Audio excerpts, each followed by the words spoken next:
Good morning student. आज मैं आपको अपनी इस वीडियो में जो कि लेसन नंबर 6 का सेकंड पार्ट है, आज मैं आपको इस चैप्टर में पार्ट 2, पार्ट 3, पार्ट 4 और पार्ट 5 का फर्स्ट पार्ट एक्सप्लेन करने जा रही हूँ। पोएम्स ऑफ प्रेयर अर्ली और उपासना की कविताएं, प्रारंभिक भक्ति परंपरा। हमारे इतिहासकारों ने भक्ति परंपरा को दो भागों में बांटा है। पहला है सगुण और दूसरा है निर्गुण।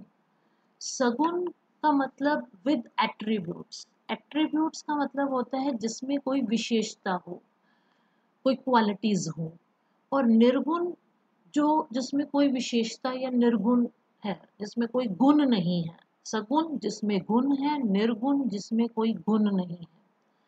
सगुण included tradition that focused on the worship of specific deities. सगुण में इस परंपरा को मानने वाले लोग वो शिव और विष्णु और उसके अवतारों की पूजा करते थे, उसकी उपासना करते थे।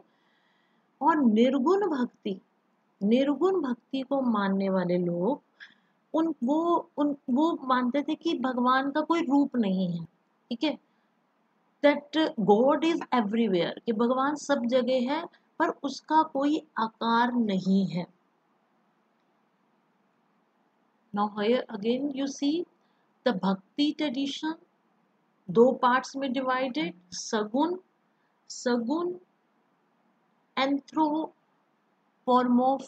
फॉर्म, इट मीन्स कि जिसको वो एक ह्यूमन फॉर्म के रूप में पूजा करते थे। हम देखते हैं मंदिरों में अपने इष्ट देवी देवताओं को, वो किसी ना किसी रूप में हमें नजर आते हैं। ठीक है, ज्यादातर या वो स्त्री रूप में या पुरुष रूप में। ठीक है, तो उसको बोला जाता है सगुण। और निर्गुण जो किसी आकार में नहीं है। जैसे अगर हम यहाँ पे उदाहरण लेते हैं आर्य समाज का। आर्य समाज में पूजा तो की जाती है पर कोई मूर्ति पूजा नहीं की जाती है। वहाँ पे ये माना जाता है कि जो गॉड है, भगवान है, वो इस अर्थ में सब जगह है, हमारे इस एनवायरमेंट में है। ठीक है, तो उसका कोई रूप नहीं है। तो इस तरह से भक्ति ट्रेडिशन को दो पार्ट्स में डिवाइड किया गया, saguna and nirguna. Now the Alvars and Nayanars of Tamil Nadu, कि तमिलनाडु के अलवार्स और नयनार संत। यहाँ पे हम तमिलनाडु के अलवार और नयनार संतों के बारे में पढ़ेंगे। 6वीं शताब्दी में अलवार और नयनार, इन दो तरह के भक्ति संतों ने तमिलनाडु में इस भक्ति परंपरा का नेतृत्व किया। वे एक से दूसरे स्थान पर घूमते रहते थे। जो अलवार्स थे वो विष्णु को मानते थे और जो नयननार थे वो शिव को मानने वाले थे, वो शिव की उपासना करते थे। ये लोग एक जगह से दूसरी जगह पर तमिल भाषा में, तमिल में भजन गाया करते थे भगवान की प्रेज में। और ये इधर उधर घूमते हुए जो भी जगह इनको अच्छी लगती थी, जो भी उनको पवित्र जगह लगती थी, वो उस जगह को अपने भगवान, अपने इष्ट का निवास स्थान घोषित कर देते थे। यानी कि abode of their chosen deity, अपने इष्ट देव का वो घर यानी टेम्पल के लिए वो उसको उस जगह को चूज कर लेते थे। और इन्हीं स्थलों पर, इन्हीं जगहों पर हमने देखा कि बहुत बड़े विशाल मंदिरों का बाद में निर्माण हुआ। और यही जो मंदिर थे वो बाद में क्या बन गए, यहाँ के तीर्थ स्थान बन गए। पिलग्रिमेज सेंटर होता है तीर्थ स्थान। नाउ एटीट्यूड टुवर्ड्स कास्ट, जाति के प्रति इनका क्या दृष्टिकोण था, जाति प्रथा के प्रति। अलवार और नयनार दोनों ही संतों ने जाति प्रथा व ब्राह्मणों का भरपूर विरोध किया, इसके विरोध में अपनी आवाज उठाई। भक्ति संत अलग अलग समुदायों से थे, ये जो भक्ति संत थे ये अलग अलग समुदायों से संबंधित थे। जैसे कुछ शिल्पकार थे, कुछ ब्राह्मण भी थे, किसान भी थे, और इवन कुछ तो ऐसी जातियों से थे जिनको कि अनटचेबल यानी कि अस्पृश्य माना जाता था, जो किसी भी वर्ण में नहीं आते थे, ना वो ब्राह्मण, न क्षत्रिय, न वैश्य, न शूद्र, उनको अनटचेबल अस्पृश्य माना जाता था। अलवार और नयनार संतों ने जो भी वेदों की, जो भी उन्होंने रचनाएं की, जो भी उन्होंने बुक्स लिखी, वो उनको वेदों के बराबर उनको महत्व दिया जाता था। उदाहरण स्वरूप अलवार संतों के एक मुख्य काव्य जिसका नाम था नलियारी दिव्य प्रबंधन, इसका वर्णन तमिल के वेद के रूप में किया जाता है। यानी कि तमिल के इस संकलन को, इस काव्य संकलन को वो वेद से कम नहीं मानते और इसको तमिल वेद के रूप में इसकी व्याख्या, इसको माना जाता है। इस तरह इस ग्रंथ का महत्व संस्कृत के 4 वेदों जितना बताया गया है, और इसको ब्राह्मणों द्वारा भी इसका यूज किया जाता था।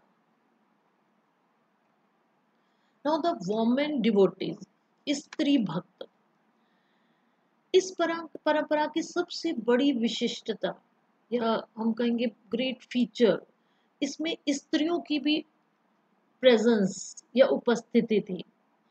उदाहरण के तौर पर अंडाल नामक अलवार स्त्री के भक्ति गीत व्यापक स्तर पर गाए जाते थे और आज भी गाए जाते हैं। उन्होंने जो भक्ति गीत लिखे थे उस समय, अंडाल नामक ये अलवार स्त्री थी, यानी कि विष्णु को मानने वाली थी। अंडाल स्वयं को विष्णु की प्रेमिका मानती थी और इस तरह से वो, उसने जो भी काव्य लिखा और वो उसको आज भी उसी तरह से गाया जाता है। एक और स्त्री जो शिव भक्त थी, जिसका नाम था कराईकाल अम्यार, ने अपने उद्देश्य की प्राप्ति के लिए घोर तपस्या का मार्ग अपनाया था। नयननाथ परंपरा में उसकी रचनाओं को सुरक्षित किया गया। उसने भी बहुत सी ऐसी रचनाएं या कविताएं लिखी जो आज भी हैं। हालांकि इन स्त्रियों ने अपने सामाजिक कर्तव्यों का परित्याग किया। वे किसी वैकल्पिक व्यवस्था अथवा भिक्षुनी या नन नहीं बनी। इन स्त्रियों की जीवन पद्धति और इनकी रचनाओं को पितृसत्तात्मक आदर्शों को चुनौती दी, यानी कि जो पैट्रिकल नॉर्म्स थे उनको इन्होंने एक चुनौती, एक चैलेंज के रूप में एक चैलेंज दिया उस समय। तमिल संत जो थे, तमिल भक्त, उन्होंने, उनका मुख्य अगर हम देखा जाए तो वो बुद्ध और जैन धर्म के विरोधी रहे हैं। विरोध का स्वर नयननाथ संतों की रचनाओं में विशेष रूप से उभर कर सामने आता था। यानी कि जो नयननार और अलवार संत थे, वो जो भी रचना कर लिखते थे, उन रचनाओं में भी बुद्ध और जैन धर्म का विरोध नजर आता था। इतिहासकारों ने इस विरोध की व्याख्या करते हुए यह सुझाव दिया कि परस्पर विरोधी धार्मिक समुदायों में राजकीय अनुदान को लेकर प्रतिस्पर्धा होती थी। हमारे हिस्टोरियंस मानते हैं कि ये जो विरोध था वो शायद इसलिए होता होगा कि इन लोगों को, यानी अलवार और नयननार को उस समय राजा की तरफ से दान कम मिलता था, जबकि बुद्ध और जैन धर्म को मानने वाले या उन धर्मों के लिए जो राजा होते थे वो दान ज़्यादा किया करते थे। तो मे बी ये रीज़न हो सकता है कि ये लोग अलवार और नयननार बुद्ध और जैन धर्म के हमेशा विरोधी रहे हैं। उस समय, अब हम बात करते हैं चोला रूलर्स की, कि उस समय चोला भक्ति सेंट्स का क्या रिलेशन था राजाओं के साथ। चोला रूलर्स जो 9वीं से 13वीं शताब्दी के बीच में उन्होंने अपना यहाँ पे शासन किया। सम्राटों ने ब्राह्मणीय और भक्ति परंपरा दोनों ही को ही अपना समर्थन दिया। वो ब्राह्मणों को भी देते थे और साथ साथ भक्ति परंपरा को मानने वाले राइकलवार और नयनार्स को भी। तथा विष्णु तथा शिव मंदिरों के लिए उन्होंने बहुत सी भूमि का अनुदान भी दिया, दान में बहुत ज्यादा भूमि दी। चिदम्बरम, तंजावुर, गंगाई कोंडा चोलपुरम, ये विशाल मंदिर शिव मंदिर थे जो चोल सम्राटों की हेल्प से ही, उनकी मदद से बनाए गए थे। चोल सम्राटों ने अपने देवीय समर्थन पाने का दावा किया और अपनी सत्ता के प्रदर्शन के लिए उन्होंने बहुत ही सुंदर मंदिरों का निर्माण करवाया और इन मंदिरों में पत्थर और धातु से बनी हुई मूर्तियों को भी रखवाया और उससे उनको सुसज्जित करवाया। इस समय अगर हम देखें, यहाँ पे आप देख रहे हो एक पिक्चर शिव की। उस समय ये कांसे से ढली हुई, कांसे की बनी हुई है शिव की मूर्ति। तो इस तरह की शिव की मूर्तियों का निर्माण करवाया गया था। इस समय जो सम्राट थे उन्होंने तमिल भाषा के शिव भजनों के गायन इन मंदिरों में प्रचलित करवाए, कि शिव भजन इन मंदिरों में तमिल भाषा में जो वहाँ के संत थे वो गाया करते थे। उन्होंने ऐसे भजनों को एक ग्रंथ जिसको तवरम कहा जाता था, तो तवरम के रूप में उसको इकट्ठा एक बुक के रूप में उसको संकलित किया और इसका निर्माण करवाया। 1945 ईस्वी में एक अभिलेख से हमें पता चलता है कि चोल सम्राट प्रांतक प्रथम ने संत कवि अप्पार और समंदर और सुंदरार की धातु की प्रतिमाएं बनवाकर एक शिव मंदिर में स्थापित करवाई।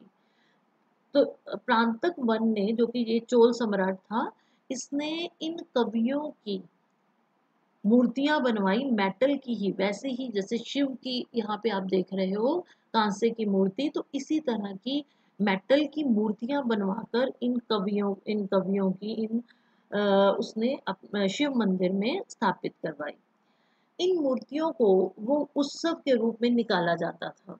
जब भी कोई फेस्टिवल्स होते थे तो इन मूर्तियों को भी का भी प्रॉपर जुलूस निकाला जाता था और लोग इनको गॉड की तरह ही मानते थे। यहाँ पे आप देख रहे हो बृहदेश्वरा टेम्पल तंजौर का, अभी मैंने बताया, made by the Cholas Kings. Now this the another view of the Thanjavur. ये मदुराई में मीनाक्षी टेम्पल का टॉवर है। जितना बड़ा टावर होता था ऐसा माना जाता था कि वो राजा उतना ही ताकतवर है। तो जो ये उसका मेन गेट है मीनाक्षी टेम्पल का। नाउ आगे हम बात करते हैं कर्नाटक के वीर शैव परंपरा की। 12वीं शताब्दी में कर्नाटक में एक नवीन आंदोलन का उद्भव हुआ, जिसका नेतृत्व बसवन्ना नाम के एक ब्राह्मण ने किया था। इसने कर्नाटक में एक नया ही जिसको हम कहेंगे एक नया मत मानने वाले, वैसे तो ये शिव के उपासक थे बसवन्ना। स्टार्टिंग में ये जैन धर्म को मानने वाले थे और चालुक्य राजा के दरबार में ये एक मंत्री थे।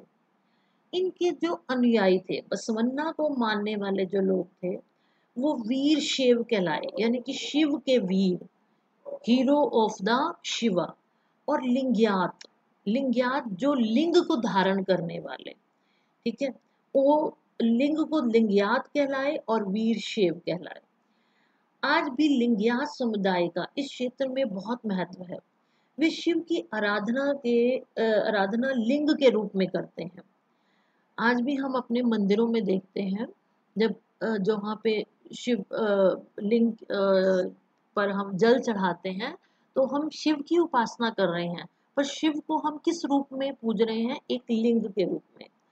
तो उस समय वहाँ पे भी आज भी कर्नाटका में जो शिव के उपासक हैं वो उनकी उपासना एक लिंग के रूप में करते हैं, ना कि ह्यूमन फॉर्म के रूप में। इस समुदाय के पुरुष वाम स्कंद पर, यानी कि अपने लेफ्ट शोल्डर पर चांदी के एक पिटारे में एक लघु लिंग को धारण करते हैं, यानी कि एक सिल्वर केस में एक छोटा सा एक लिंग के बीच में डालकर उसको अपने लेफ्ट शोल्डर पर बांधते हैं, जिन्हें वो बड़े ही श्रद्धा की दृष्टि से वो लोग इसको देखा जाता है। लिंगयातों का विश्वास है कि मृत्यु के बाद, कि जब उनकी डेथ हो जाती है, लिंगयात इस बात को मानते हैं कि मृत्यु के बाद कि वो शिव में ही लीन हो जाएंगे तथा इस संसार में दोबारा वापस लौटेंगे।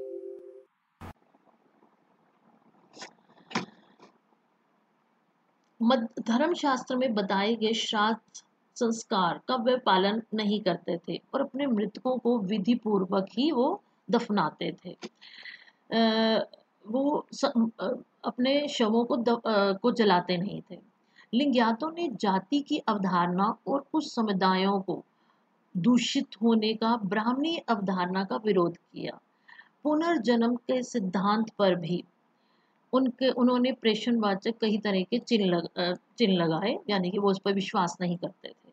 धर्मशास्त्रों में जिन आचारों को नहीं माना गया, जैसे व्यसक विवाह, यानी कि छोटी ही उम्र में शादी, विधवा पुनर्विवाह, लिंगयातों ने उन्हें मान्यता प्रदान की।